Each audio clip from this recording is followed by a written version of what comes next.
தியானத்துடைய சரியான ஸ்டேட்டஸ் என்ன தெரியுமா? அது எப்படி இருக்கணும்னா, பயந்துட்டாங்க சொல்கிறத பார்த்து. அதுதான் உண்மையான தியான நிலை. என்னன்னா, அப்படியே உட்காந்துடணும். மூச்சு தான் ஆதாரம் இருக்குது. உயிருக்கு, வாழ்க்கைக்கு சுவாசம் தானே அடிப்படை. அந்த சுவாசத்தை பிடிச்சிட்டு உட்காந்துடணும். சுவாசம் தான்.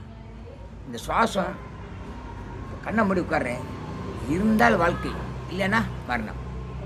எது வந்தாலும் சரி, சுவாசத்தையே கவனிச்சு உட்கார்றேன். கடவுளே, இந்த வாழ்க்கை எனக்கு வசப்பட வேண்டும் அப்படி நினச்சி உட்கார்றேன்.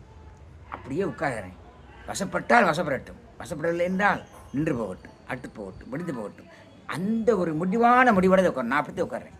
தியானத்தில் உட்காரேன். இன்னும் எந்த சுவீட வந்தால் உண்டு, இல்லைன்னா எப்படி போனால் ரைட்டு, அப்படி தான் உட்காருவேன்.